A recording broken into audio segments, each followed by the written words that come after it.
Hey, it's Monday, June 24th. We're on a golf course today at the Beaver Toyota Annual Golf Charity Tournament, but we have some news to talk about, too. Not a bad place to start the week. Not a bad place. We got our little setup. We got our music. Bro, the bounce hits harder when the sun hits you like that. It's one of the nicest golf courses I've ever been in. I can't remember the name of the place, though. Hawks Ridge.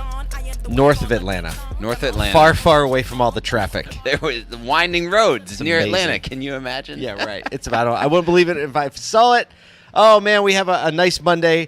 We hope you had an awesome weekend. We just heard a lot of reports of people just having really great weekends. Yeah. Selling cars. Selling cars. Having fun together. It is. It's like this summer. Actually, I read this morning, there was an article that I read, and we're not in the articles yet. Don't worry. No, we're not. I was reading this, and it was like, last year around this time, 100% of analysts said it's going to be a recession and everything's going to be bad. Except for Jonathan Smoke. Right. And we wake up every day and we're like, sun's shining, things are going well, business is good, and we're hearing that in the car business too. So that's a great And way people to are still saying, do is there a it recession looming?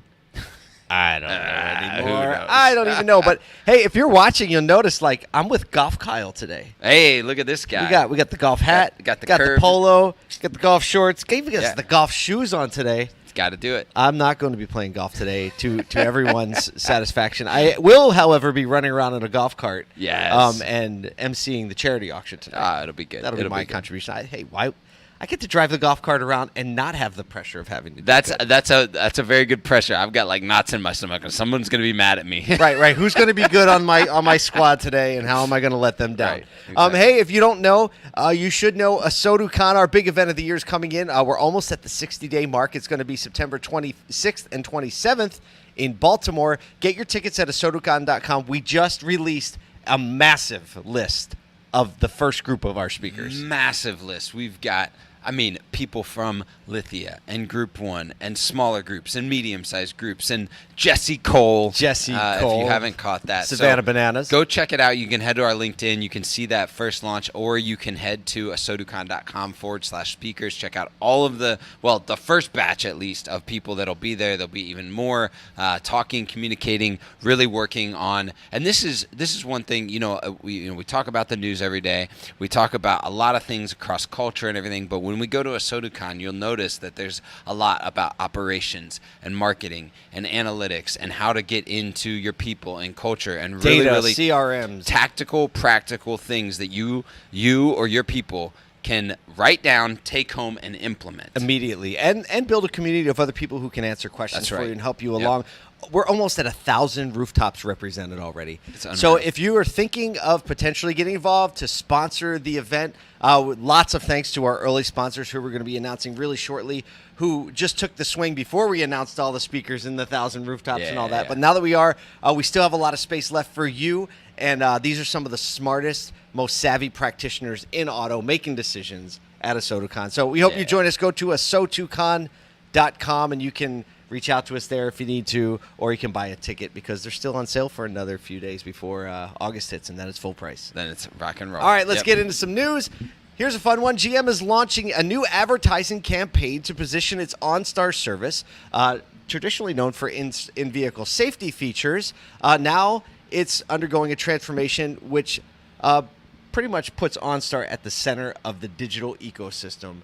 As far as the driving experience goes, this is from Laura Thornton, the marketing director for GM's digital business, and OnStar says this campaign is our first attempt at really introducing the brand role for OnStar. You'll see a new look, a new design, a new messaging strategy, and a different way to talk about the products in the space. It's going to replace their previous tagline, which is pretty cool. I like it. Be safe out there. Right. I like that one. I didn't know it was the tagline. I would have never known. But it's a good one. It was a good one. Now it's better never stops.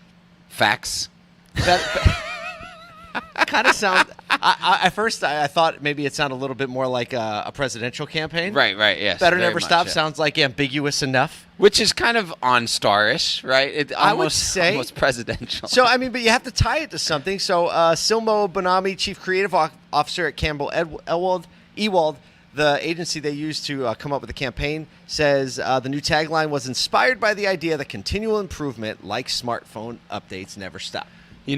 So whenever you look at rebranding anything, and not just a business, but actually like a subset of a business or a piece or a software, it's always a hard thing to do. I'm extremely interested to watch how this progresses, because in like the majority of consumers' minds, OnStar is the safety thing. It's the call 911. If I get in an it's accident. the quick call.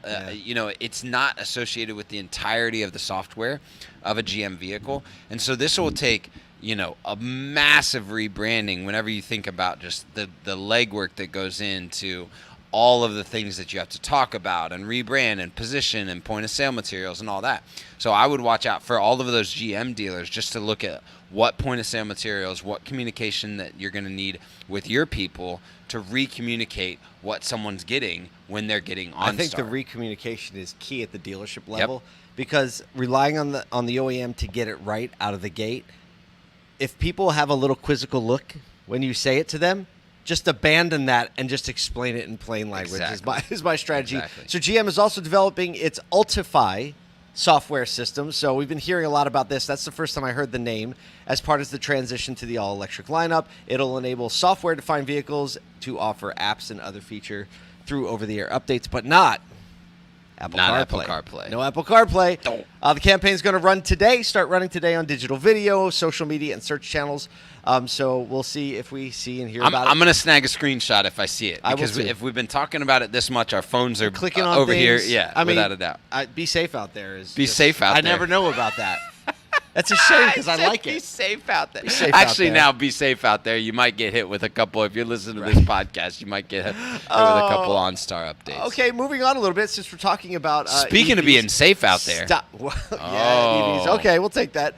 A new study has shown that the impact of deep sea mining, we'll bring it back around, for EV battery metals is more destructive to marine ecosystems than previously estimated. After a small mining operation off the coast of Japan, they did a study. It actually led to a 43% drop in sea life. That means it either died or it moved on. And that's in the area they mined. In the adjacent area, it was actually 56% of sea life. Wow. So the study analyzed the seabed ecology, and basically, when you mine on land for things, you need a smaller area you can go deep. When you go on the seafloor, you need to go really broad and shallow. So ecologist Lisa Levin has refuted claims from mining companies that deep sea mining is less destructive than land mining, and asserts the impact of deep sea mining extends to larger areas due to the underwater landscape. And here's the deal. Wild. They're being really careful about this, because the oceans, turns out, are one of the planet's most effective carbon capturing mechanisms. Wow. Yeah. So if you don't have if you don't have the ecosystem of what's in the deep That sea, means more carbon in the air. More carbon in Which the is air. what we're So trying that's to avoid if you didn't know. Exactly. That's why all of this is happening. This I think this is what? Yeah. Is it? I mean, this is. There's not a ton of commentary here, but it's just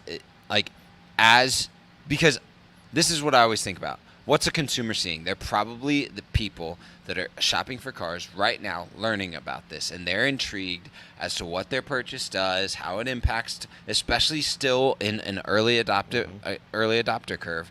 They're worried about how this impacts. Environmental impact is a buying reason. It's a for buying EVs. factor. Yeah. And so communicating that, hey, look, this is still research. It's still early. There's still phases to understanding how we acquire battery and mining materials. That's how you can educate your staff to continually educate your customers. So we're trying. All right, we have one more. This is a little more pop culture. We had to throw this one in because it is absolutely official that yesterday in the wee hours of Sunday morning, Elon Musk announced that the company he spent $44 billion to buy, which is known as Twitter, would be ditching its iconic name and Bluebird to officially become X, or in his words, the everything platform.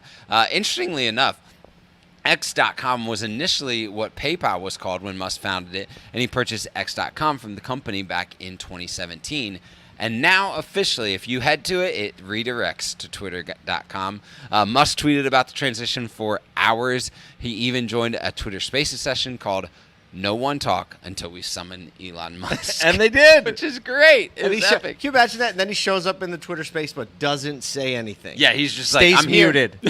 An hour later, he unmuted. That's unbelievable. People were oh, man. So he confirmed that the change would be happening and that they were cutting the Twitter logo from the building with blowtorches. That's what he said. And Which he said is if a good enough X logo comes up today, it's really a great visual. I wonder if they're like the blowtorches. Someone's got a video the of not that a Joker, flamethrowers right? that they made. And so actually, if you go to x.com, redirects you to Twitter interface. However, there's an X logo. Wow. Up in the corner now. Unbelievable. And it doesn't look like Michael Cirillo's Flex Dealer X No, logo. it I was so probably- thankful. it I'm like, doesn't, yeah. now he's just going to look like a fanboy. We'll see, obviously there's probably like a timing piece to this, a retaliation from Threads coming out. Threads has taken a little bit of market share, but is seeing decline. We'll see what X means because it looks like it's not just going to be Twitter as the platform, but multiple other things that he's bringing to that platform. So just watch out because if I had to guess, don't bet against Elon. Yeah. Well, I mean, if tweets were called tweets, what do you call the X things now? Marks the spot. Musks? Musks. We'll see you tomorrow, everybody.